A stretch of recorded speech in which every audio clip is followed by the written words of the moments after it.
Correcto. Bien, muy buenas tardes a todos. Bienvenidos a nuestras ya tradicionales pláticas de los jueves.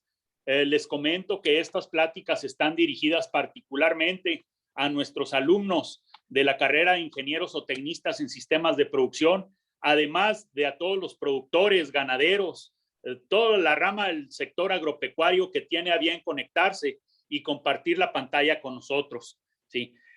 Ahorita es un honor recibir al doctor Eduardo González Valenzuela a nombre de la Universidad Autónoma de Chihuahua, de la Facultad de Zootecnia y Ecología en lo particular, de nuestro director, el doctor Carlos Ortega. Le damos la más cordial bienvenida, doctor. El día de hoy, el doctor va a compartir una plática que está titulada en tema general como bases para el mejoramiento del pastizal. Me voy a permitir dar una pequeña semblanza del doctor González para que conozcamos cuál fue su formación. El doctor Eduardo Arcadio González Valenzuela es originario aquí del estado de Chihuahua.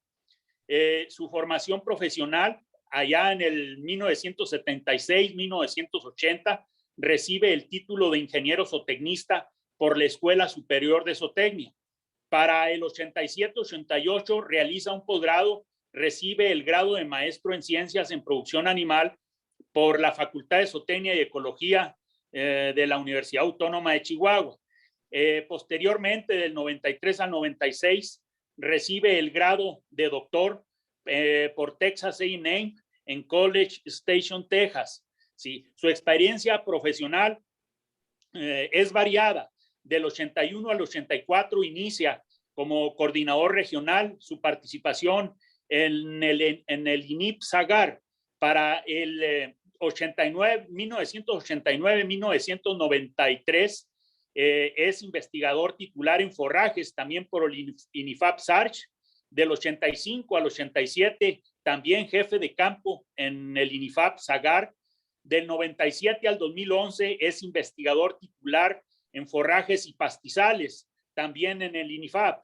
Del 1989 al 2011 es editor de las publicaciones que realiza el campo experimental del INIFAP Aldama. Si para el 2005-2007 es el líder del Programa Nacional de Forrajes y Pastizales del INIFAP. Es miembro de la Sociedad de Manejo de Pastizales. Del 2012 al 2018 participa como profesor de la Facultad de Medicina Veterinaria y Zootecnia de la Universidad Autónoma de Tamaulipas. Tiene cualquier cantidad de publicaciones, tanto en libros, artículos científicos, asistencia a congresos, cursos cortos, ha coordinado alrededor de 9 tesis. Sí, ha formado y participado con diferentes grupos de investigación, ha recibido el premio, algunos premios y distinciones, particularmente como investigador del año de la Sociedad Mexicana de Manejo de Pastizales allá en el 1991 y pertenece al Sistema Nacional de Investigadores nivel 1 desde el 2006 al 2013. Una gran experiencia, doctor. Le agradecemos su participación y su apoyo. Cuando usted guste puede tomar la palabra. Si nos comparte la presentación, lo escucharemos con atención y al final de ella realizaremos los comentarios y preguntas. Bienvenidos a todos y adelante, doctor. Muchas gracias. Buenas tardes a todos. Un saludo a todo Chihuahua, mi tierra. Es para mí un honor estar hoy en esta presentación y que me hayan invitado. Por cierto, cosas curiosas que me han pasado. Es primera vez, y me da mucho gusto que así sea, es primera vez que recibo una invitación de mi escuela, de la Facultad de Zootecnia, a participar en una conferencia de este tipo. No porque sea bueno, simplemente porque ya estoy viejo y tengo muchos años de andar por esta vida, pues he recibido invitaciones de muchas partes, nacionales, internacionales. Pues ahorita estoy como profesor en una universidad en Texas. Hace unos cuantos años incluso recibí una invitación para estar en el Congreso en la Ciudad de México, en la Cámara de Diputados, platicando de ganadería y sustentabilidad, invitado por la Confederación Nacional Ganadera, en fin. Y por alguna razón caí en cuenta hace un par de días que nunca me había invitado mi escuela, Zootecnia, ¿no? Así es que pues me da mucho gusto estar hoy compartiendo con todos ustedes esta plática. Recibí la invitación, me dio mucho gusto para hablar de las generalidades o bases sobre el mejoramiento de pastizales. La mayor parte de mi carrera, de mi vida, pues la he hecho en dos grandes áreas, en mejoramiento como tal y en manejo del pastoreo. Son las dos cosas en las que en realidad he estado más metido en trabajo, ya sea en mi trabajo profesional, en asesorías en ranchos, etcétera, ¿no? Entonces, así es. Tengo aquí un ligero problema, déjame ver cómo le hago para pasar a la siguiente transparencia. Creo que ya le hallé. Bueno, vamos a hablar sobre las bases para el mejoramiento de los pastizales. En general se conocen como tratamientos, obras y o estructuras usadas para mejorar el recurso pastizal o para facilitar su uso por animales, ya sea ganado doméstico, ya sea fauna silvestre. Cada vez es más el uso que se le da para fauna silvestre, ¿no? Por diversas razones. En general no es otra cosa más que manejo de hábitat de acuerdo a los objetivos. Porque el uso que se le dé al agostadero o al pastizal, pues depende de los objetivos, y los objetivos son cambiantes. Pero eso somos finalmente los manejadores de pastizales, somos manejadores de hábitat. Todos los animales tienen requerimientos de hábitat, las vacas, cualquier animal en pastoreo tiene requerimientos de hábitat, la fauna silvestre, nosotros mismos tenemos requerimientos de hábitat, los humanos. Entonces, prácticamente ese es nuestro quehacer, el manejo de hábitat prácticamente, ¿no? Pero el manejo de pastizales, pues entendemos normalmente como mejoramiento del pastizal a obras directas tales como el pastoreo, que a veces se nos olvida que el pastoreo quizás es la primera herramienta del manejo de pastizales, y quizás lo asociamos más el mejoramiento a otras prácticas como resiembras, fertilizaciones, control de arbustos o maleza en general, controles mecánicos, químicos, biológicos, fuego, etcétera, ¿no? Son una serie de prácticas que existen. Dependiendo de dónde esté uno ubicado, depende también el potencial que exista para llevar a cabo determinadas prácticas de mejoramiento. Hay lugares, si nos movemos hacia el desierto sonorense, por ejemplo, en las zonas más secas, pues partes donde no se puede quemar porque simplemente no hay combustible, no hay zacate, que es la gasolina que se usa para las quemas, entonces hay otras alternativas. Igual se mueve uno hacia los lugares más húmedos, por ejemplo, en el caso de Chihuahua, hacia los bajíos que tienen mayor cantidad de zacates, en kilos de materia seca por hectárea, simplemente en cantidad de gasolina, combustible, ¿no? Entonces las quemas se vuelven fáciles. Pero puede ser cualquier práctica, ¿no? Y de nuevo dependerá de cada zona cuáles sean las que tengan potencial para ser utilizadas. Hay algunas prácticas, digámoslo así, indirectas para el mejoramiento de los pastizales.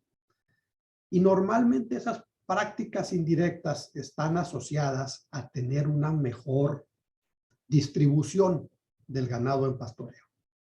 Que la distribución y el uso que hagan sea más uniforme. Una de las estrategias, pues obviamente es el uso del agua, el manejo, el factor más limitante en las zonas áridas y semiáridas, y a veces difícil porque a veces hay una fuente de agua y esa existe, y punto, ¿no? A veces que, bueno, sí se puede tener otros accesos de aguas o perforar para sacar agua de un pozo, pues se saca agua salada, nunca sabemos, pero los papalotes, por ejemplo, han hecho la gran diferencia en el desarrollo de la ganadería en las zonas áridas y semiáridas. Gracias a los papalotes se ha podido mover el ganado a zonas retiradas de las fuentes naturales de agua. Estas retiradas ya sea de presas naturales, de ríos, y este tipo de fuentes de agua a través del bombeo, originalmente con energía eólica, que pues volvemos a las bases, ¿no? Al uso de la energía eólica de los papalotes. Es como se ha permitido extenderse y moverse tierras adentro donde no hay agua para el ganado y de esa manera retirar. Entonces el agua es una estrategia que cuando es posible se utiliza para tener una mejor distribución del pastoreo. Casi siempre alrededor del agua hay problemas de sobrepastoreo.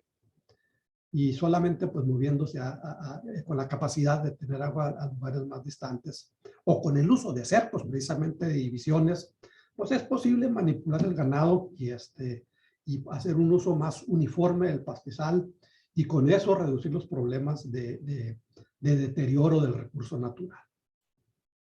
El ganado también, el tipo de ganado, desde especies de ganado, para la mayoría es conocido, pues, que, por ejemplo, las cruzas con ganado cebuino o el ganado cebuino puede caminar más distancias más grandes, incluso topografías más abruptas. Hace poco hablábamos, por ejemplo, platicando con el ingeniero César Quintana del ganado criollo, precisamente del estado de Chihuahua, ¿no? Y es ganado especializado. Bueno, yo soy de la sierra y veía uno en medio de los cerros arriba como, no es palabra despectiva ni mucho menos, pero pues como las chivas, las vacas criollas, ¿no? Yendo a donde no pueden ir otras razas de ganado, ¿no? Entonces, también es importante las razas de ganado, incluso las edades, ¿no? Una vaca cría una vaca con becerro, pues no va muy arriba en las sierras o en las laderas y los novillos, las vaquillas, pues sí lo pueden hacer. En fin, los comederos son una estrategia importantísima para mejorar la distribución del ganado en el pastoreo y con ello hacer de hecho una obra de mejoramiento del pastizal. Algunas gentes tienen la tendencia, bueno, pues yo veo las vacas junto al agua, ahí pongo el saladero, ahí pongo el comedero. Es un error, ¿verdad? Porque pues, por si las vacas no se quieren retirar del agua y ponen el comedero donde mismo, pues se agrava el problema de sobreutilización en una sola área, ¿no? Entonces, los comederos son baratos y simplemente jala uno el ganado para allá, para donde uno esté y se acostumbran rapidísimo, ¿no? Si ponen el saladero o el comedero, el suplementadero, lejos del agua, a 1 kilómetro, 2 kilómetros, los animales van hasta allá y comen y regresan. Entonces son estrategias importantes, indirectas, para hacer una mejor utilización de los acostaderos. El mejoramiento depende de los objetivos y beneficios esperados que se haga con ellos, ¿no? Es común hablar del incremento en la cantidad y calidad de forraje, incremento en la producción animal, obviamente, facilitar el manejo del ganado, eso también es muy importante. Obviamente, objetivos como el control de plantas indeseables, a veces tóxicas, a veces arbustivas, que compiten fuertemente con las especies forrajeras. Aumentar la cosecha de agua, reducir la erosión. Vamos, ahora el uso múltiple del recurso pastizal es cada día más importante, ¿no? Hace 40 años que yo estaba en la universidad, que estaba egresando, pues relacionábamos manejo de pastizales y mejoramiento de pastizales hacia las vacas, o borregas, o caballos, o ganado doméstico.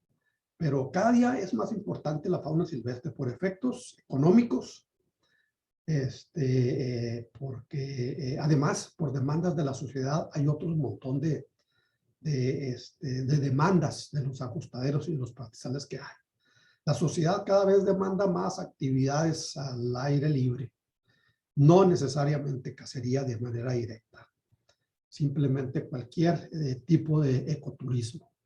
Y conforme mejora uno los pastizales, incrementa el potencial para tener actividades ecoturísticas diversas. Y hacia allá vamos, pero muy fuerte, ¿no? O sea, cada día más la gente está demandando actividades al aire libre, incluso por razones de salud, tan sencillo como eso, ¿no?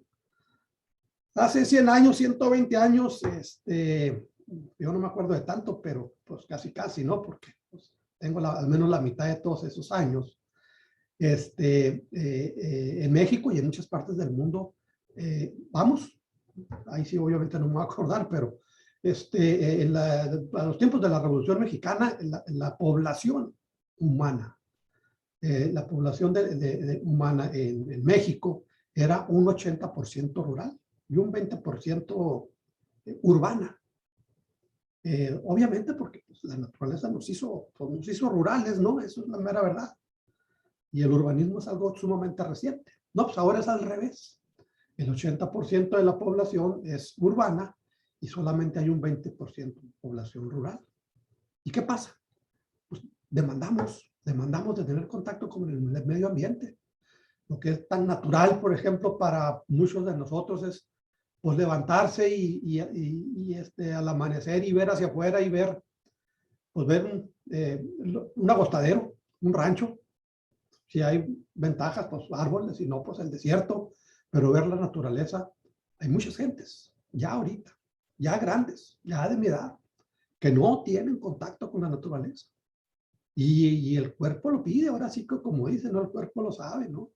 Y incluso la medicina empieza a recomendar actividades al aire libre para reducir el estrés, para efectos de salud, en fin, los pastizales cada día tienen muchos más usos de los que en un momento dado tuvieron.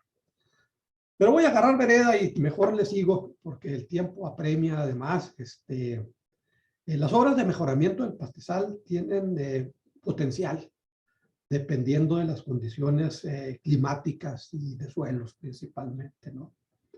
Es más o menos fácil de entender. Aquí muestro un mapa de los Estados Unidos, pero digamos aquí está nuestro querido Chihuahua y donde hay más potencial para tener obras de mejoramiento es en las partes más húmedas.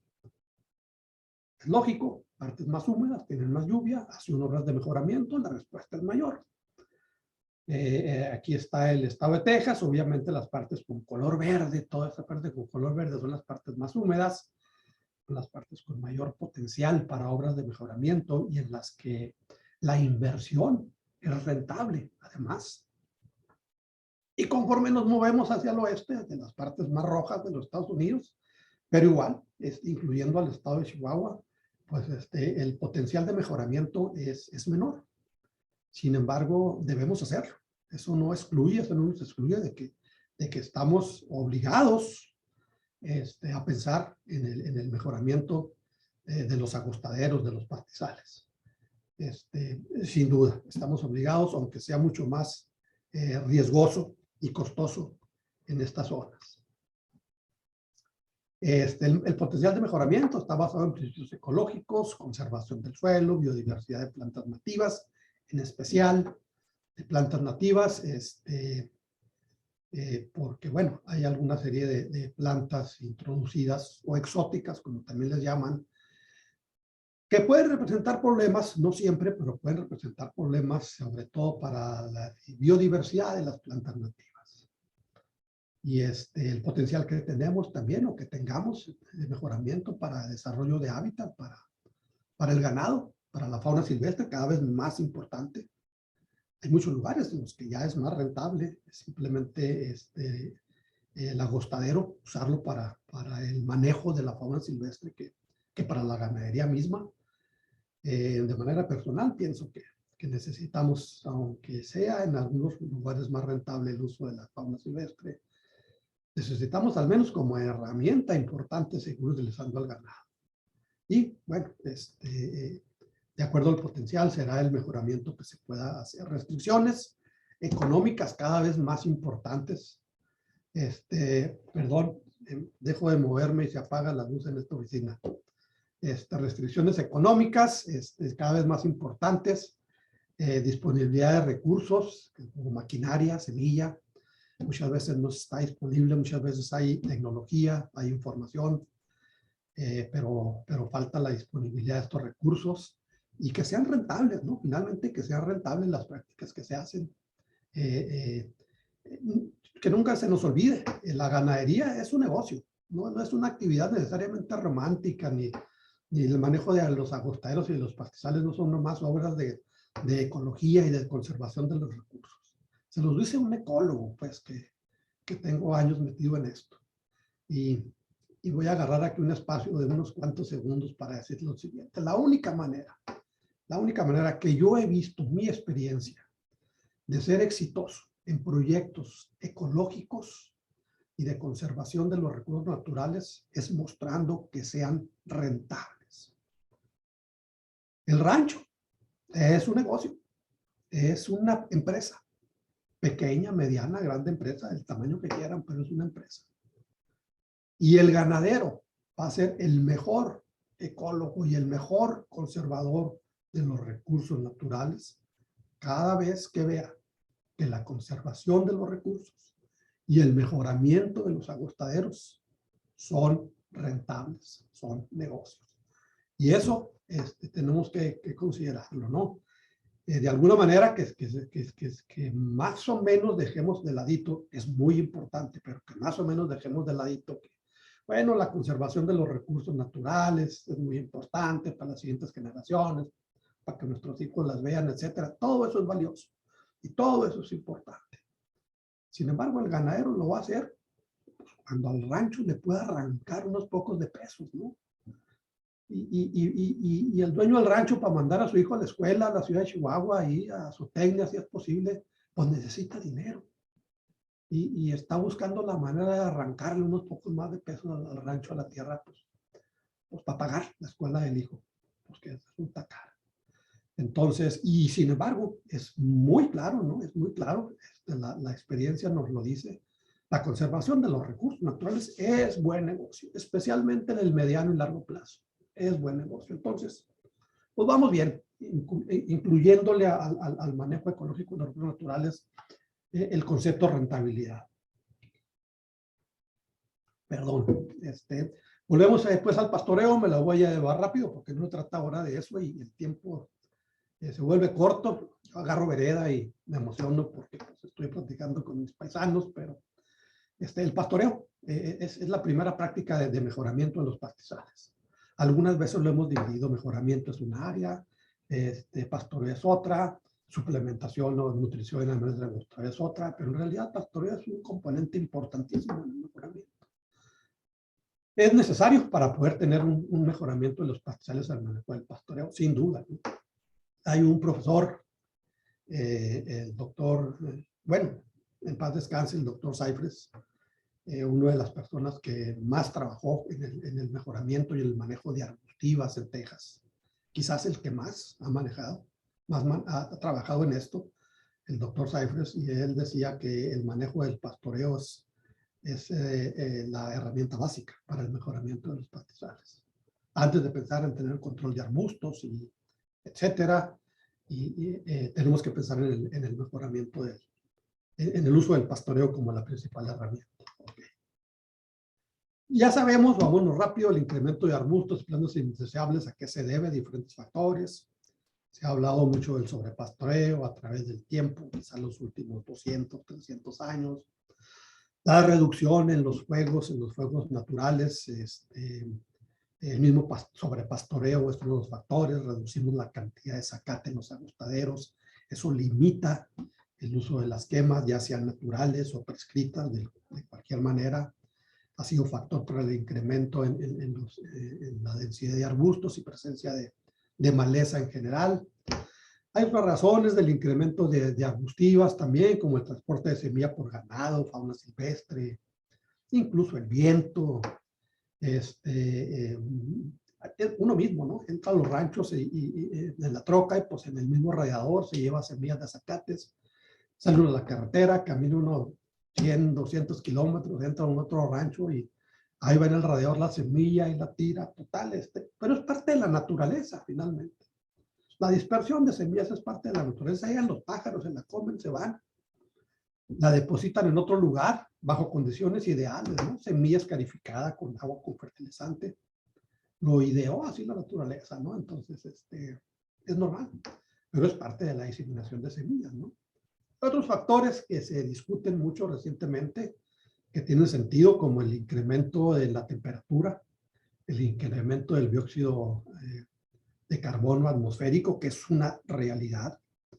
El dióxido de carbono en la atmósfera se mide, una de las maneras es en partes por millón. Y es claro que ahora tenemos el doble de dióxido de carbono en la atmósfera del que había antes del inicio de la revolución industrial. Entonces, vivimos en un ambiente diferente. Y no me refiero a las ciudades, no a estar en el centro de la ciudad y que ahí está lleno de smog, o en la atmósfera, en el planeta, ¿no? Supongamos que estamos en Chihuahua, tenemos un rancho, estamos en un rancho a 300 kilómetros de la ciudad de Chihuahua. Ahí el dióxido de carbono ya es el doble del que fue hace 200 años. Y es más seco. Entonces, la vegetación está respondiendo y no estamos ciertamente seguros cómo. Pero hay una serie de estudios ya que muestran pues que las plantas que se clasifican de acuerdo a su ruta fotosintética, por ejemplo en planta C3, las mayorías de las arbustivas son plantas C3 y parece que están más adaptadas que los acates de crecimiento de verano se clasifican como plantas C4 por su ruta fotosintética. Bueno, las plantas C3 están más adaptadas para crecer y desarrollarse bajo estas nuevas condiciones de dióxido de carbono. Pero son muchos factores. Toda la naturaleza es multifactorial. Y también decía, ¿no? A veces queremos que todo sea igual como antes fue, pero pues lo único constante en esta vida es el cambio. Es otra cosa que debiéramos entender. Cambio en el clima incluso, ¿no? Hablamos mucho de las diferentes edades de hielo, de que la vegetación clímax, por ejemplo, en los valles centrales de Chihuahua son los pastizales medianos y que deberíamos siempre ir hacia allá. Y bueno, es cierto, en muy buena medida, pero no siempre fueron pastizales medianos, ¿no? O sea, ha habido diferentes edades de hielo. E incluso se reporta para cuando llegó la colonización de los europeos que llegaron a nuestro continente, de una última corta edad de hielo, que estuvo afectando incluso la composición botánica en los diferentes ecosistemas de Occidente, al menos en este caso. Entonces, sí era hace unos cuantos siglos, que en términos de desarrollo de la naturaleza, pues es nada, hace unos cuantos siglos, era más templado y era un poco más húmedo de lo que es ahorita. Y eso también está trayendo consigo una serie de cambios. En fin, se conocen las principales causas de los fenómenos globales, como la proliferación de plantas leñosas se está incrementando. Bueno, aquí, perdón, un error mío, son las siglas en inglés para determinar lo que es ellos le dicen, pues, woody plants encroachment, que es el aumento en la densidad de plantas arbustivas. Pues no lo podemos predecir exactamente con toda confianza cuál es la dirección y el cambio en la que vamos. Lo cierto es que sí vamos en un cambio, ¿no? Y que existen diversas estrategias para reducir la cobertura de estas arbustivas, conocidas como manejo de arbustos, quemas prescritas, tratamientos mecánicos, químicos, con los que hacemos manejo de hábitat de acuerdo a los objetivos de cada ganadero o de cada asociación. Sí cambian los objetivos. Cuando hacemos manejo de hábitat para fauna silvestre, sí la composición botánica y sí el manejo que hacemos y mejoramiento es diferente como cuando hacemos manejo de hábitat para mejorar las condiciones para el desarrollo de los bovinos, del ganado, ¿no? Entonces, sí cambia las decisiones que tomemos de manejo de hábitat de acuerdo al tipo de objetivos que se tengan. Importantísimo. Antes de cualquier recomendación, sobre todo a los jóvenes que hagan en cualquier rancho sobre el manejo de pastizales, estén seguros de que saben cuáles son los objetivos del dueño del rancho. Es el primer paso, incluso antes del mejoramiento y antes del manejo del pastoreo. Definición de objetivos, de metas, hacia dónde vas. Hacia dónde va el rancho, qué persiguen. A veces nos topamos con que el dueño del rancho lo que quiere, y está en su legítimo derecho, pero quiere una área de recreo para su familia, y está en su legítimo derecho. Entonces, es importantísimo definir los objetivos. Bueno, pero tampoco es el centro de esta plática. Entonces hay manejo de arbustos, hay resiembras, alternativas de resiembras de pastizales, para el mejoramiento. Sistemas integrales de manejo de arbustivas, de nuevo aquí un error, perdón, no borré esta parte.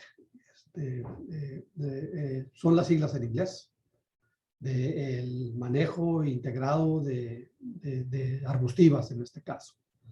El modelo de estos sistemas considera diversos usos de ganado, fauna silvestre, actividades ecoturísticas, la que sea, es importante. Cada día es más importante. E incluso los programas oficiales de gobierno, cada día son más importantes. Y es posible que se empiece incluso a castigar o a premiar a los ganaderos por su potencial para la cosecha de agua de lluvia. Todos dependemos del agua que se coseche. En el caso de las zonas áridas semiáridas, dependemos del agua que se coseche en los pastizales. Cada vez que abrimos la llave del agua en la mañana, muy a gusto, y nos echamos una poquita de agua a la cara, bañito vaquero para despertar y vámonos a trabajar. Esa agua viene de algún lado y viene de los ranchos. Entonces, dependiendo de nuestra capacidad para que esos ranchos, para que los agustaderos nos echen agua, puede ser uno de los principales objetivos claros del mejoramiento de los pastizales, aumentar la cubierta vegetal para la cosecha de agua y para la captura de dióxido de carbono. Importantísimo, son servicios medioambientales para la sociedad cada vez más demandados, y pues el principio básico es: conforme tenemos una mejor cubierta vegetal, tenemos una mejor cosecha de agua y una mayor secuestro de carbono atmosférico, ¿no? De depositarlo en la tierra de nuevo. Tratamientos, pues son muchos, mecánicos, consideraciones, el costo, la disponibilidad de equipo, el tamaño, la densidad de las plantas, el terreno. A veces se trata de remover nomás la parte aérea. A veces se trata, en caso de arbustos, de sacarlos completos. Esto es muy variado, cada vez más costoso. Normalmente se usan, no necesariamente, se pueden usar tractores agrícolas dependiendo de la densidad de plantas, del tamaño de ellas, pero sobre todo cuando hablamos de arbustos altos, leñosos, el uso de maquinaria pesada, ¿no? De lo que normalmente le llamamos caterpillar, pero pues en realidad su nombre correcto es tractor de oruga, ¿verdad? Y le llamamos caterpillar porque es una marca, y bueno, tenemos esa tendencia, pero bueno, tractor de oruga. Entonces hay diferentes tratamientos mecánicos. En la mayoría de los casos el control mecánico es más efectivo cuando se usa con otras opciones como herbicidas, como quemas, como resiembras. Al hacer controles mecánicos, normalmente si implica remover la planta entera, vamos a estar moviendo el suelo y puede haber problemas serios de erosión. Hay que ser muy selectivos donde hacen los controles mecánicos. No se pueden hacer en laderas, en lugares con pendientes, con suelos muy delgaditos y pedregosos, porque por lo único que vamos a causar es erosión y aumentar el problema, ¿no?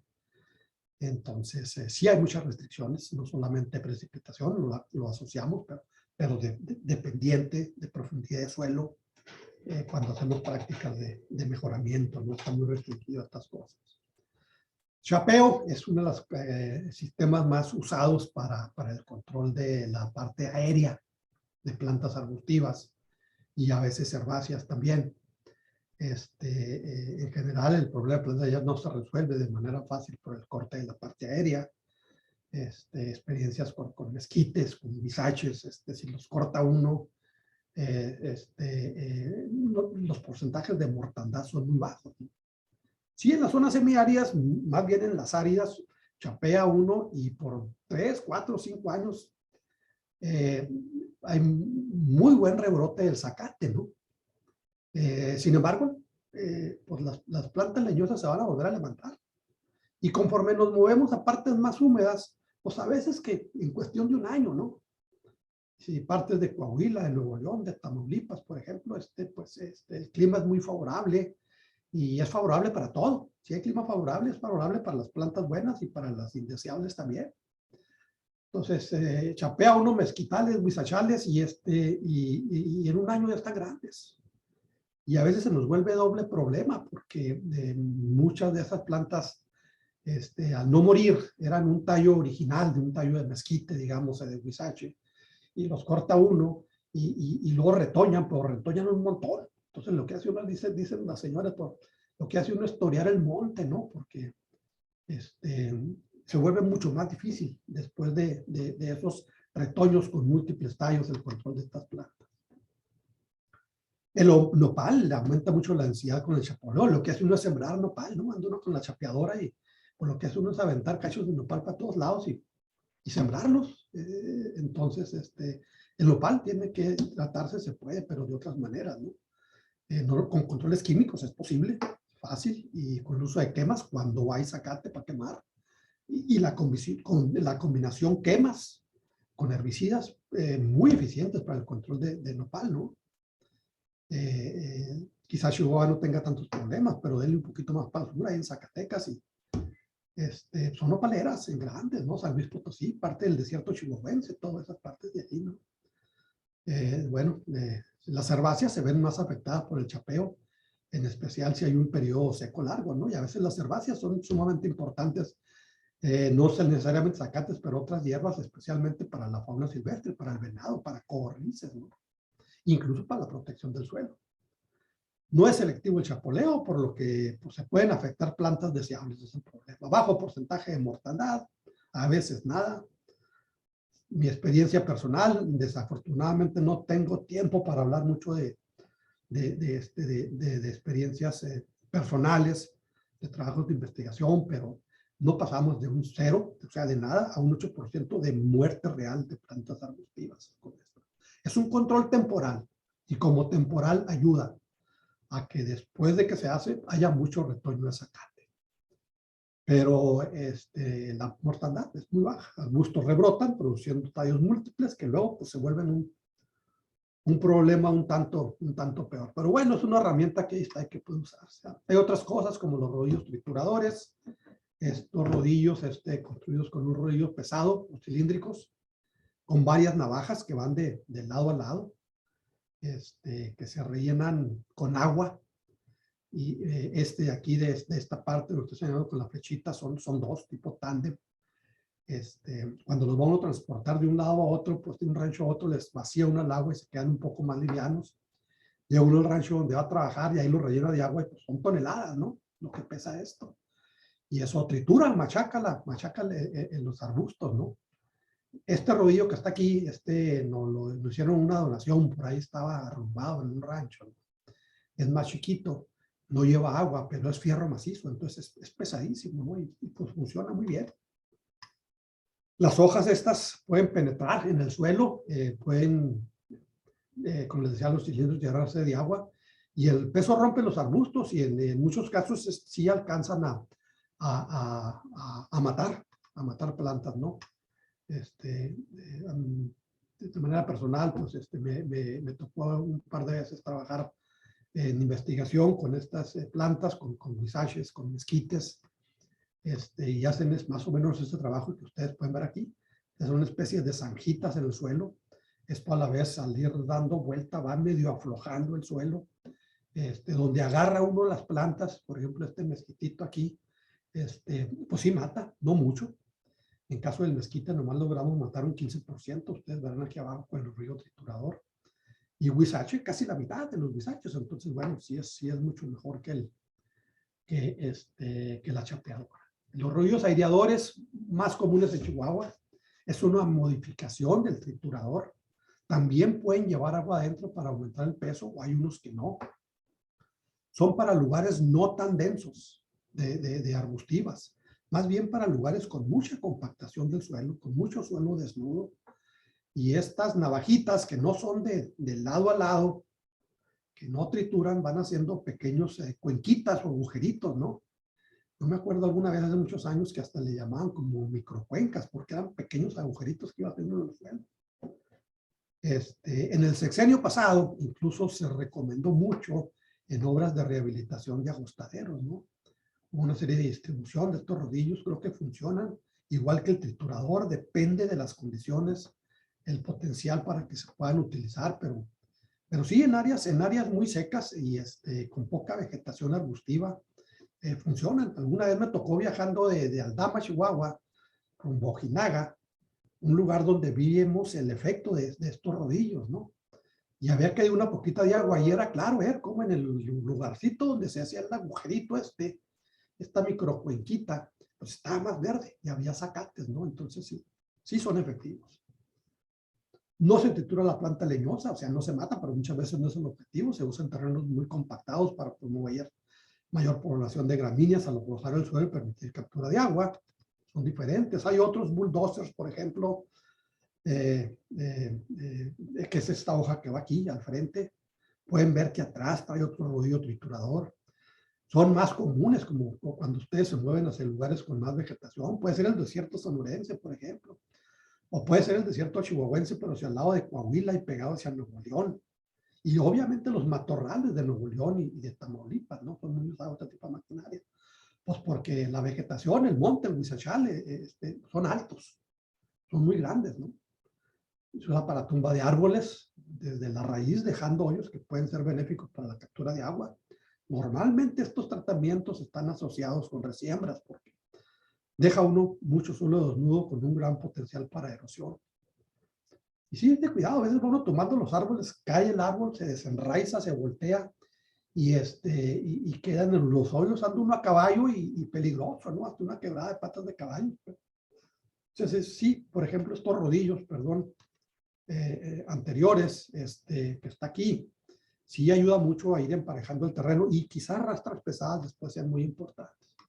Otras herramientas nada comunes en Chihuahua, ya es como referencia, con tractores de oruga que jalan cadenas de barcos con unas anclas, unos eslabones o besotes pesados, cada eslabón es muy pesado. Y se llevan parejo, ¿no? Van arriando monte grande, o sea, huizaches, mezquites, chaparro prieto de Coahuila, árboles, prácticamente árboles, ¿no? Muy efectivos, pero no selectivos. Estos tratamientos se llevan uno corte parejo, ¿no? Desenredadores muy comunes, por ejemplo, que le dicen cola de pescado, que lo conecta uno al tractor con el hidráulico, y entonces llega uno de reversa con el tractor, y pues agarra uno así el huizache o la planta que quieran sacar, un gatuño, lo que quieran, y jala uno un mezquite y desenraiza con el hidráulico, con la toma de fuerza del tractor, ¿verdad? Cosas tan como el talache o pico, ¿no? Pues muy efectivos, pero pues no prácticos, ¿no? Pues allá alrededor de la casa no hace uno, pero ya hablar de hectáreas, pues ya no. En la mayoría de los casos los métodos mecánicos son más efectivos cuando se usan en combinación con otros medios, como herbicidas, como quemas, resiembras, etcétera, ¿no? El uso de químicos, muy valioso. Algunas gentes tienen sus reservas porque se habla mucho de la contaminación del medio ambiente, de los daños, etcétera. Igual que con los controles mecánicos, igual que con el uso de quemas. Si no se sabe, si no se tiene la tecnología y la ciencia para hacerlo, pueden ser desastrosos. Bueno, los usos de químicos también. Pero hay especialistas, hay ecólogos metidos en el uso responsable y correcto, en el desarrollo de herbicidas, que manejados de manera responsable y con todos los conocimientos son muy efectivos para el mejoramiento de los acostaderos, para el mejoramiento de los pastizales. Sí implica mucho conocimiento, voy a irme rápido, son productos que matan o modifican el crecimiento normal de las plantas, se requiere el conocimiento para evitar problemas con la vegetación, el entrenamiento, su manejo es indispensable, absolutamente indispensable, la gente, la sociedad y cada vez es más importante que atendamos las demandas sociales, ¿no? Y a veces por desconocimiento, pero cuando la sociedad escucha químicos malo, destructivo, contaminantes, no necesariamente es así. Y pues necesitamos educación social sobre este tipo de cosas, ¿no? Y se requiere el entrenamiento, pero son herramientas valiosas y útiles. Y no hay que tenerle tanto miedo a las cuestiones químicas. Nosotros somos una constante reacción química, ¿no? No somos otra cosa, más un proceso constante de reacciones químicas. Los herbicidas tienen 3 nombres normalmente: el comercial, el químico y el nombre común, ¿no? El nombre comercial es como lo vende el laboratorio. El laboratorio dice, mi producto se llama así. El nombre químico es una fórmula muy grandota que normalmente no nos aprendemos. Y el nombre común es el ingrediente activo. Este sí es muy importante que lo conozcamos, porque diferentes nombres comerciales pueden tener el mismo ingrediente activo y puede cambiar en precio, ¿no? Entonces, este sí es importante. Un ejemplo aquí nada más muy rápido: el nombre comercial puede ser Grassland. Aquí está la formulota, el química, que pues difícil aprendérnosla o recordarla, pero ahí están. Y el nombre común es tebutirol. Es un producto que se avienta al suelo, cuando llueve se infiltra, las raíces lo absorben de las plantas y puede matar plantas, ¿no? Entonces, este nombre común es el más importante que nos debe interesar. Hay un montón. Voy sumamente rápido porque sé que me estoy yendo ya corto de tiempo, ¿no? Más bien me estoy ampliando demasiado. Aquí está esto en inglés, perdón, pero aquí está el nombre común de los herbicidas. Puede ser estos aquí, que están aquí. No voy a saltear el nombre químico, la fórmula química, y el ingrediente activo o nombre común están aquí, ¿no? Voy a agarrar algo que se use en México, por ejemplo, y voy a agarrar, ya verán aquí, por ejemplo, el picloram más 2,4-D. Aquí está, picloram más 2,4-D, aquí lo estoy señalando. En Estados Unidos se conoce como grasón P más D. En México normalmente lo conocemos como Tordón 101. Entonces, bueno, Tordón 101, pero de repente el mismo laboratorio produce el mismo Tordón 101 con otras dosis cambiantes o niveles cambiantes de picloram y 2,4-D, y ya lo venden con otro nombre. Entonces, esta es la parte que más nos importa finalmente, esta y la concentración que tenga, ¿no? Hay un par de productos muy nuevos que los incluí aquí abajo. El Sendero, que es el nombre del producto, y el herbicida, que es muy común que los herbicidas o los productos que venden los laboratorios tengan más de un ingrediente activo. Es común que tengan 2, por diferentes razones de efectividad. Y aminopiralid y clopiralid, esta es la fórmula nueva, el químico nuevo. Clopiralid es viejo en combinación con él, y se liberó en Estados Unidos, se liberó como Sendero. Va etiquetado muy específico para el mezquite. Otro más nuevo es el aminociloclorapiraclor, el triclopir. También el triclopir es muy viejo, esta es la nueva fórmula y se conoce como Ibora. Entonces, bueno, necesitaríamos más tiempo para dedicar nada más de ellos. Que la aplicación de los herbicidas, hay los que son translocables, los que son de contactos. No voy a ir rápido, estoy viendo aquí el reloj y me doy cuenta que me estoy tardando mucho. Pero, ¿qué afecta la penetración de un herbicida cuando se aplica de manera foliar a las hojas, cuando lo asperjamos? Pues es muy importante el tamaño y forma de las hojas, la orientación de las hojas. Mientras más verticales, acostadas las hojas y aplicamos un químico, pues más fácil agarra. Mientras mayor la cobertura de hojas, pues mejor. Mientras más grande el tamaño de hojas, pues mejor. Pues, por ejemplo, aquí vemos, de manera más fácil, aquí a este lado de la pantalla, esta planta, es fácil aplicarle y que absorba un producto, y esta otra, pues no, tiene hojas muy chiquitas, más separadas. Mucho del producto va a caer en el tallo y seguramente va a escurrir, y no va a ser tanta la efectividad. Se traslocan de diferencias fisiológicas de cada uno, el crecimiento, la edad de la planta, el daño que puedan tener las hojas hasta por frío, por calor, por insectos. Es importante, factores ambientales que afectan el uso de herbicidas. La humedad del suelo, pareciera que no, pero es de los más importantes. Solamente si hay humedad en el suelo, las plantas van a estar activas y moviendo nutrientes. Entonces, necesitamos que haya humedad en el suelo para aplicar un herbicida, no solamente que la planta se vea verde. Que no llueva, necesitamos agua, pero en el suelo, no en la atmósfera al tiempo de aplicar la temperatura, que sean días tibios, calientes. La humedad ambiental en Chihuahua no es ningún problema, la humedad relativa es muy baja. Acá donde estoy ahorita, pues sí es un problema, porque la humedad relativa es muy alta. Entonces, necesitamos buscar horas del día con humedad relativa más baja.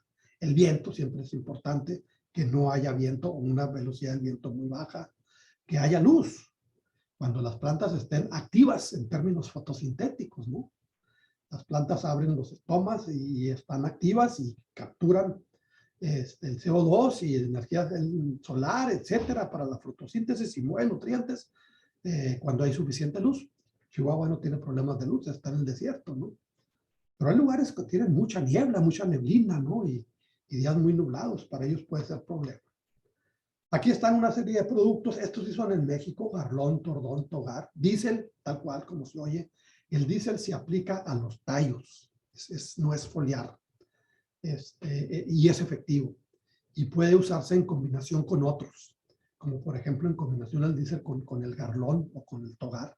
Son nombres comerciales en México, en diésel, y en proporciones como de 1 al 2%. La mayoría del diésel se aplica a los tallos y hay buenos porcentajes de mortandad. Ya en su momento espero tener la oportunidad de hablar más de casos específicos. Ahí está el ejemplo de diésel más Garlón, por ejemplo, en muescas, el tebutirón que se aplica al suelo, total, el Sendero y el Imbora, que son nuevos y que tienen mucho futuro. Diferentes tipos de aplicación, con tractor, con mochila en la espalda. Me acuerdo hace mucho que había una cosa que le llamaban un burro jet, que en una mula, o caballo o burro, ponía un tanque o 2 tanques con una bombita y luego iba asperjando, ¿no? Este sistema desarrollado acá es efectivo. Hay una cuatrimoto, aquí ustedes ven una cuatrimoto con un tanquecito, con una bombita eléctrica. La bombita eléctrica la conecta uno a la batería de la cuatrimoto y va uno asperjando lo que uno va queriendo asperjar. Entonces, son muy efectivos, ¿no? Yo no lo he hecho con cuatrimotos, pero pues al mexicano nos hacen los mandados, ¿no? Y me ha tocado usar un tractor agrícola comercial, y atrás, donde va la toma de fuerza, donde van los 3 puntos, tablas, acomodo un tambo de 200 litros, uso una bombita de esta similar, 2 mangueras, jalan hacia los 2 lados, y un pelado a cada lado, ¿no? La manguera de 5 metros para cada lado, y alguien manejando el tractor. La bombita eléctrica se conecta a la batería del tractor, y dale. Y puede uno usar selectivo y abarca uno al menos 10, 12 metros, ¿no? En cada vuelta que dé el tractor. Entonces, pues, son opciones. Resiembras son muy importantes. Para más información voy a referirlos. No es que quiera quitarme el compromiso, pero con todo gusto lo haré después que tengamos más tiempo. Por ejemplo, con el ingeniero Antonio Chávez, que entre paréntesis fue mi asesor en mi maestría, ¿no? Y trabajamos con resiembras. Pero son efectivas, pero igual, muchos factores. Se han utilizado tanto especies nativas como introducidas. Cada vez es más la tendencia hacia las plantas nativas. La selección depende de la disponibilidad, hay o no hay semillas, de los objetivos, del costo, importantísimo, de la adaptabilidad, del grado de riesgo. El riesgo es un factor siempre, siempre implícito, ¿no? Como les decía, en años recientes se ha aumentado el interés por el uso de plantas nativas para mejorar el hábitat tanto del ganado como de la fauna silvestre. Totalmente de acuerdo. En el pasado usamos muchas veces introducidas. Algunas veces tengo que platicar, hasta algunas veces ha habido seria la respuesta, ¿no? Con gentes que dicen, no, es que, bueno, las plantas introducidas pues son casi que el chamuco. Sí hay problemas serios, y lo reconozco y lo son. Pero nada es totalmente malo ni totalmente bueno. Ahí me tocó vivir la experiencia de rehabilitar áreas abandonadas, agrícolas, con problemas fuertes de erosión. Acuérdense, si perdemos el suelo, lo perdemos todo. Podemos resembrar, pero producir suelo no podemos. No estar involucrado. ¿Qué usábamos? Zacates introducidos, allá en el noreste de México. Búfel cubrió el suelo, evitamos la erosión, conservamos el suelo. Sí, pero pues ahora pues, fue un error, porque usaron plantas exóticas introducidas, sí. ¿Y dónde estaba la disponibilidad de nativas? Cumplimos con el primer objetivo, conservamos el suelo. Ahora sí, juntos, vamos entrándole y vamos mejorando el hábitat para ir reduciendo en la manera de lo posible y además aprendiendo a coexistir con todas esas plantas exóticas o introducidas que ya tenemos. Pero en su momento salvamos el suelo. Se los paso como una experiencia personal, ¿no? Y podríamos pasarnos horas y días y cursos enteros hablando de estas cosas. Preguntas antes de sembrar, ¿es necesario? Hay métodos y tecnologías propios para cada sitio. El cambio de cobertura debe ser necesario y deseado. Es muy riesgoso. Solamente bajo condiciones específicas deben de hacerse resiembras en las zonas áridas. El suelo debe ser el adecuado, la humedad debe ser la adecuada. Tratamientos alternativos hay, ya se usan mucho más, no solamente la semilla y la selección de semillas y usos de mezclas de diferentes semillas, sino hasta de bacterias fijadoras de nitrógeno, porque ahora incluso hay mezclas que pueden llevar plantas leguminosas, no solamente gramíneas, no solamente zacates. Y estas bacterias inoculadas son importantes, son micorrizas para el caso de los zacates, escarificación de semillas, todo eso previo a la siembra, la densidad de semilla importantísima, suficiente, pero no más de lo necesario, la semilla es cara. Diferentes especies, mezclas, pues podríamos hablar de muchas cosas, ¿no? Tengo, creo que no ni conviene acercarlo mucho, pero aquí un sobrecito, voy a tratar de ubicarlo ahí más o menos. Son más de 15 especies de zacates, herbáceas y hasta algunas arbustivas para resiembras de agostadero. Ya todas juntas, ¿no? Es un programa pues exitoso que hay acá en Texas, pero bueno, pues lo podemos hacer, ¿por qué no? En México también. Y pero esto implica una gran variedad. Y no solamente zacates, semillas tratadas de diferentes maneras, herbáceas y hasta arbustivas forrajeras muy valiosas, ¿no? Entonces, bueno, así está. Protección del pastoreo es muy importante después de una siembra o cualquier práctica de mejoramiento. El control de maleza, aspersión, a veces nosotros en México no lo usamos y es caro también, pero bueno, alternativas para control de roedores, de liebres, de conejos, control de insectos, a veces pues los insectos son los que nos friegan desde la semilla al momento de sembrar y o hasta las plántulas, ¿no? Vienen creciendo las plantitas y pasan las hormigas y los chapulines y se llevan todo, ¿no? No es fácil verlo aquí, nomás como ejemplo, es una mezcla precisamente de las que se recomiendan de este lado, una serie de zacates, en este caso todos nativos, pero incluso aquí está no lo alcanzan a ver posiblemente, dice Prostrate Bandflower. Esta es una leguminosa nativa de Texas, arbustiva, más bien muy chiquita, casi herbácea, de un gran valor forrajero para el ganado, para las vacas y para el venado, para la fauna silvestre. Y no se diga la semilla para las codornices. Buenísima. Pues bueno, hay opciones, hay alternativas. Mientras mejor se prepare la cama de siembra, más costoso, pero más exitoso. Pueden haber alternativas a mano, llevan más riesgos de éxito, pero siempre depende de muchos factores. Temas que escritas, ya muy rápido, ahora creo que sí, ya casi cumplo mi tiempo. Planeadas con metas específicas para mejorar los pastizales, evitar daños al sitio, a la sociedad, muy importante, también la sociedad, cada vez más espantada, cada vez con más miedo, no, de una quema en un rancho, no, pues están destruyendo la naturaleza con una quema en un rancho, ¿no? Y es falta de educación, vuelvo a lo mismo, ¿no? Y es hasta nuestro compromiso también, la educación de la sociedad. Y sí, pueden ser muy destructivas. Pero normalmente la lumbre no es un problema, no es un desastre como lo anuncian, desastres naturales, ¿no? Que no es un desastre natural. La lumbre es parte de la naturaleza. Son desastres sociales. Esa es la verdad. Pero no. Finalmente la lumbre es como el agua, es como el viento. Es parte de la naturaleza. Y el mayor desastre social, incluso en los ranchos, ¿no? Y ahí me ha tocado andar apagando lumbres en ranchos, en forma. ¿Por qué? Pues porque van quemando los cercos. ¿Y cuánto cuesta un cerco? Hijo de la fregada, ¿no? Carísimo un cerco. Y si se descuida uno, en lugares donde hay mucho zacate, pues ahí va la lumbre y va el viento a 30, 40 kilómetros por hora o más, moviendo la lumbre, y pues hasta se llevan los tractores y se lleva corrales y hasta el perro. Pues sí, sí, que tiene uno que apagar las lumbres, por supuesto, ¿no? Y tiene uno que trabajar con quemas prescritas, que tiene uno las cosas pues bajo control. Incluso el nombre ha ido cambiando, ¿no? Antes hablábamos de quemas controladas, ahora no es una prescripción, es toda una ciencia en términos ecológicos de manejo del fuego. Chihuahua no tiene mucho potencial por sus limitantes de cantidad de zacate para llevar este quejado, estas prácticas. Los bajíos, sí, los bajíos tienen un gran potencial, ¿no? Los zacatones alcalinos y esas partes las podemos mejorar con el uso del fuego.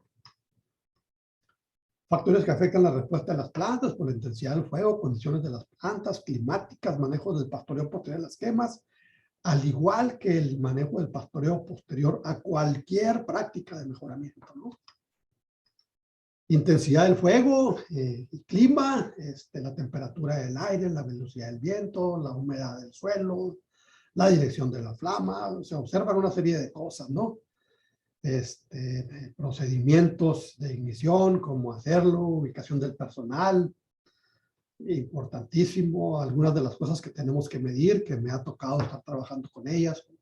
Temperatura del aire, que debe ser menor a 30 grados centígrados en general, pero son reglas muy generales. Humedad relativa mayor al 20%. En Chihuahua normalmente tenemos humedades relativas superiores al 20%, y pues no quiere decir que no se pueda, pero hay que ser más cuidadoso. Velocidad del viento menor de 30 kilómetros por hora.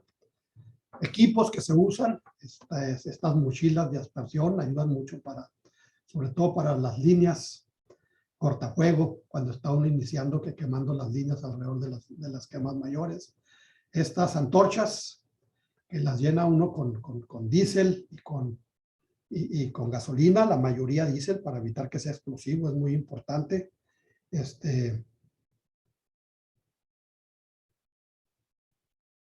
Entonces, perdón, se usan y van aventando radios de comunicación, también muy importantes. Tiene uno que estar en constante contacto con la gente que está ayudando. Importantísima la organización, dónde distribuyen a la gente, que haya un solo jefe. Eso de que haya dos jefes en una quema es una bronca. Empieza a haber más de una orden y se vuelve un pánico cuando se le está huyendo la lumbre, ¿no? Entonces, sí, la organización es toda una ciencia, del fuego, técnicas diferentes que hay. Y bueno, hay muchísimas prácticas de mejoramiento. Me tuve que ir muy recio, creo que me emocioné y luego empiezo a agarrar vereda y agarro por otro lado, pero bueno, creo que lo que tenía proyectado para presentarles. Puede haber una serie de preguntas, espero que no sea la última vez que me invitan, aunque honestamente desearía que la próxima vez fuera de manera presencial. Esperemos que esta pandemia vaya pasando y que las cosas se vayan poniendo de manera mejor. Pero si tienen preguntas, dudas, cosas personales, por ejemplo, ven aquí el radio que está aquí de este lado, traigo al lado derecho, con un buen amigo, muy buen amigo, como todos ustedes, por supuesto, no agraviando, Miguel Ávila, una vez cargando yo el radio por el otro lado, para el lado donde estaba la lumbre, se calentó y no funcionó. No funcionaba el radio. En cuanto me quité la lumbre, empezó a funcionar. Y simplemente, detalles que nadie le enseña a uno, póntelo al otro lado del cinto. No lo cargues para el lado de la lumbre. Detalles que pasan. Bueno, ahora sí, creo que es todo. A tus órdenes, doctor César Quintana. Muchas gracias, doctor González. Abrimos la sesión de las preguntas. Para si alguien tiene una pregunta, por favor, adelante.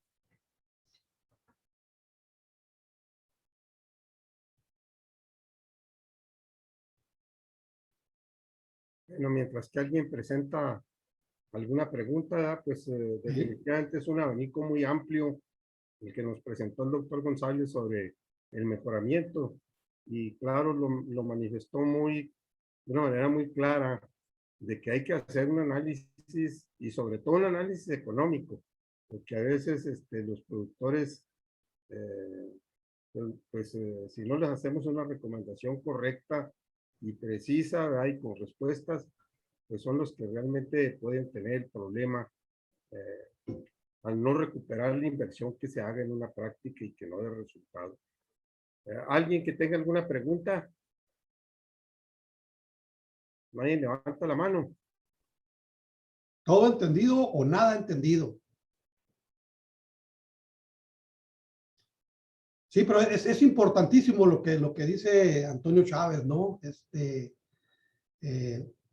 Debe estar muy consciente el dueño de la tierra de los riesgos que se corren. Debe uno ser muy claro y debe tomar la decisión y debe uno hacerle el análisis de la rentabilidad, ¿no? O sea, no hay de otra, o sea, no hay más, o sea, en la ecología como me la enseñaron a mí hace muchos años, hace 40 años, con mucho romanticismo, es muy bonita, sigue siendo cierta, pero el ganadero va a ser el mejor ecólogo cuando sepa que la conservación de los recursos es negocio. No hay más. Creo que así es, que por ahí va. Sí, así es, inclusive en prácticas muy sencillas, aunque se ven muy sencillas, como puede ser el pastoreo, bueno, tiene implicaciones como el tendido de cercos, aunque sean eléctricos, el tendido del agua, la compra de mangueras para la distribución del agua, pues todo eso tiene un costo y tiene que considerarse, ¿verdad? Para que cualquier cosa que se implemente pues realmente tenga sentido. Lo más malo de todo es no hacer nada, porque entonces hay un deterioro del recurso y es como luego dicen, ¿verdad? Es como cuando no hay agua, pues lo más malo es que no haya agua, ¿verdad? Y después a como cueste. Aquí nos ponen una pregunta, ahí nos ponen una pregunta en el chat, donde nos dicen que dice, buenas tardes, ¿se sigue utilizando el glifosato en Estados Unidos? El glifosato. Sí. El glifosato se sigue utilizando, aunque ahorita hay pleitos legales, ¿no? O sea, hay demandas legales por el uso del glifosato. El glifosato, pues, es un herbicida poco usado en ganadería, es muy usado en cultivos agrícolas, es un herbicida no selectivo que ya de manera personal sí lo he usado, sí he tenido experiencia, porque lo he usado por el control de zacates no deseables. Algo, no exactamente, por ejemplo, el caso de Chihuahua es el africano, pero en otros zacates que hay en otras partes del país es un herbicida no selectivo y por sus supuestas declaraciones de que es cancerígeno, parece que está teniendo problemas legales. Sí se vende, sí se compra ahorita. Yo voy incluso a una tienda comercial y hay glifosato que se usa para el jardín, por ejemplo, para matar hierbitas en el jardín. Y los agricultores en México y en Estados Unidos lo siguen usando. En México no se trata de hacer comerciales, pero el nombre más común es el faena, ¿no? En México. Acá lo conocen como Roundup. Hay otras marcas. Pero hasta ahorita, pese a los pleitos legales, se sigue usando. Ok, muy bien. ¿Alguna otra pregunta de los asistentes?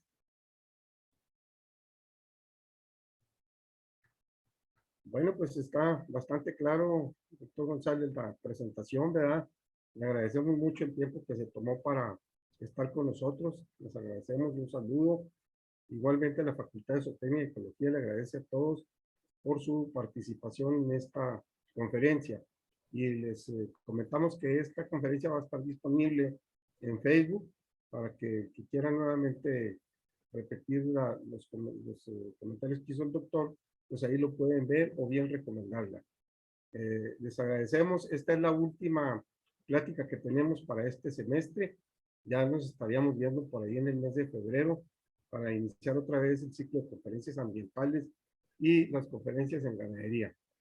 Muchas gracias, doctor González, por su participación y agradecemos todos sus comentarios que fueron vertidos el día de hoy. Muchas gracias. Y gracias a ustedes. Fue un gusto.